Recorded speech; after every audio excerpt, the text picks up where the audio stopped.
नमस्कार दोस्तों, lifeline astro channel में आपका एक बार फिर से स्वागत है। दोस्तों, आज एक बहुत महत्वपूर्ण टॉपिक पर बात करेंगे।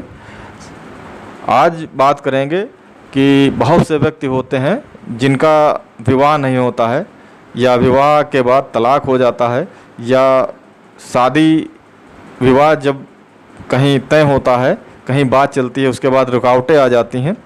तो ये ऐसे कौन से योग होते हैं जो जीवन में हमको इतनी तकलीफ़ देते हैं। जैसा कि आपको पता होगा, जीवन में शादी का बंधन एक ऐसा बंधन होता, अहम पड़ाव माना जाता है कि व्यक्ति की शुरुआत, जीवन की असली शुरुआत शादी के बाद मानी जाती है। क्योंकि व्यक्ति का विवाह जब होता है तो उसको जिम्मेदारियों का एहसास होता है। उसके बाद वो जिम्मेदारियों का निर्वाह करते हुए जीवन जीता है। लेकिन कुछ लोग ऐसे भी होते हैं जिनको शादी के बाद बहुत प्रॉब्लम्स आती है, या कुछ लोग तो होते हैं जो शादी के लिए परेशान होते हैं और उनको सांसारिक जीवन जो होता है, गृहस्थ जीवन नहीं मिल पाता है। और सबसे बड़ी प्रॉब्लम उनको यही हो जाती है जीवन की कि गृहस्थ जीवन नहीं मिलता, शादी नहीं हो पाती है और व्यक्ति उसमें टूट जाता है। कुछ ऐसे योग होते हैं कुंडली में, जिन योगों के कारण ऐसा जीवन में होता है।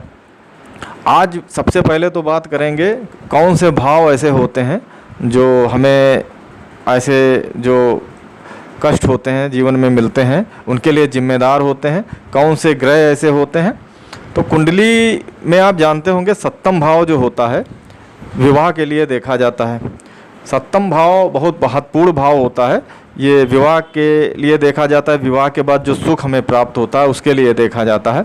सप्तम भाव में यदि क्रूर ग्रह की दृष्टि होती है तो इस तरीके का जो प्रभाव होता है देखने को मिलता है। या सप्तम भाव में 6, 8 और 12 जो ग्रह भाव होते हैं, 6, 8 और 12 त्रिक भाव होते हैं, इनके स्वामी की दृष्टि हो, या फिर 6, 8, 12 भाव के स्वामी सप्तम भाव में विराजित हो, सप्तम भाव में बैठे हो 7th हाउस में, तब भी ऐसा होता है। व्यक्ति को काफ़ी कठिनाइयों का सामना करना पड़ता है। कुंडली का जो दूसरा भाव होता है 2nd हाउस, ये भी परिवार के लिए देखा जाता है। दूसरे भाव को भी विवाह के लिए देखा जाता है। अगर दूसरे भाव में कोई पाप ग्रह बैठे होते हैं, या नवांश कुंडली में अगर दूसरे भाव में या सप्तम भाव में कोई ग्रह, खराब ग्रह बैठे होते हैं, तो विवाह में दिक्कत होती है। हम ये जो चीज़ें होती हैं लग्न कुंडली और चंद्र कुंडली दोनों से देखें, क्योंकि लग्न कुंडली और चंद्र कुंडली दोनों से देखने पर हमें ये प्रभाव देखने को मिलेंगे। और इसके अलावा नवांश कुंडली को देखें। नवांश कुंडली बहुत, विवाह के लिए नवांश कुंडली बहुत ही महत्वपूर्ण होती है। नवांश कुंडली को बहुत बारीकी से देखें। इसके बाद जो शुक्र ग्रह है, शुक्र ग्रह आप जानते होंगे स्त्री ग्रह है, और शुक्र ग्रह को विवाह के लिए देखा जाता है। शुक्र ग्रह कुंडली में अगर पीड़ित होता है तो ऐसी स्थिति बनती है। या फिर शुक्र ग्रह 6, 8 और 12 भाव जो त्रिक भाव होते हैं, अगर इसमें कहीं बैठे होते हैं, 6, 8 और 12 भाव में बैठे होते हैं। हालांकि 12वां भाव जो होता है 12th हाउस, यहाँ पे शुक्र काफ़ी अच्छे माने जाते हैं, लेकिन फिर भी कहीं ना कहीं से विवाह से संबंधित जो कठिनाइयाँ होती हैं उसमें दिक्कत आती है। या फिर शुक्र ग्रह जो होते हैं खराब वर्गों में हो तो वैवाहिक सुख व्यक्ति को नहीं प्राप्त होता है। इसलिए 2nd हाउस, 7th हाउस और शुक्र ग्रह, ये तीनों अगर पीड़ित हैं, कहीं ना कहीं से आपको विवाह से संबंधित जो परेशानियां होगी वो देखने को मिलेंगी। इसके अलावा आज एक बहुत ही दोस्तों में बहुत ही अच्छे एस्ट्रोलॉजर हुए हैं, HS शंकर। इन्होंने एस्ट्रोलॉजी में बहुत से लेख लिखे हैं और अपना मत रखा है। आज उनकी जो गणना है उसको ज्योतिष के जानकार जो हैं उन लोगों ने कुंडलियों पर आजमाया है और उनको रिजल्ट 100% पाए हैं। तो उनकी आज बात करेंगे। उन्होंने एक सूत्र बताया है, उसकी बात करेंगे दोस्तों। इन्होंने एक गणित का सूत्र दिया जिसको आजमाया गया। जो विवाह न होने वाले व्यक्तियों की कुंडली है उसमें देखा गया और 100% पाया गया। आइए जानते हैं अब इसमें किस प्रकार से सूत्र लगेगा। तो उसके लिए उदाहरण के लिए ये कुंडली सामने है आपके। ये कुंडली मीन लगन की कुंडली है और राहु 9th हाउस में है। इसमें सबसे पहले एक तरफ राशि लिख लीजिए, दूसरी तरफ डिग्री लिखेंगे। मीन लगन की कुंडली है और इसकी डिग्री 25 है, तो डिग्री जहाँ पे लिखी है वहाँ पे 25 लिख लेंगे। और मीन लगन की राशि है तो राशि की जगह पे हम 11 लिखेंगे। अब इसमें राशि की जगह 11 लिखेंगे, क्यों लिखेंगे? क्योंकि 11 राशि बीत चुकी हैं, 12वीं राशि जो है वो आपकी लगन है। ये जो सामने दिख रही है ये मीन लगन है, तो 11वीं राशि पूरी हो चुकी है, इसलिए राशि में 11 लिखेंगे। और डिग्री सामने जो है लगन की डिग्री जो है वो 25 डिग्री है, तो 25 लिख लेंगे। इसके बाद देखेंगे कि राहु, इसमें राहु कहाँ पे बैठे हुए हैं। तो राहु इसमें जो है धनु राशि में है, जो 9वीं राशि है, इसलिए हम राशि में 8 लिखेंगे क्योंकि 8 राशि पूरी हो चुकी हैं और 9वीं राशि में राहु है। राहु की डिग्री 10 है, तो डिग्री के सामने हम 10 लिख देंगे। अब हम डिग्री में 25 डिग्री में से 10 माइनस कर देंगे तो 15 बचा।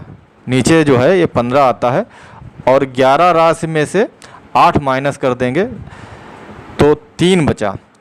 अब ये जो फिगर आ रहा है, एक तरफ 15 डिग्री और 3 राशि का फिगर आ रहा है। अब इस फिगर का मतलब है कि 3 राशि पूरी तरह ख़त्म हो चुकी है, पूरी हो गई हैं और कर्क राशि और 15 डिग्री में हमें एक पॉइंट प्राप्त हुआ। ये पॉइंट को HR शंकर जी जो हैं इन्होंने एक ग्रहण बिंदु कहा। उनका कहना है कि इस पॉइंट पर अगर कोई ग्रह, अगर इस पॉइंट पे कोई ग्रह है तो उस व्यक्ति की शादी नहीं होती है। इस पॉइंट पर ही नहीं, इस राशि कर्क राशि जो है, इस राशि से केंद्र में यदि कोई ग्रह इस पॉइंट पर होगा, मतलब इस डिग्री पर होगा, जो 15 डिग्री आई है इस डिग्री पर होगा, तो उसकी शादी कभी नहीं होगी। उनका कहना है कि अगर सूर्य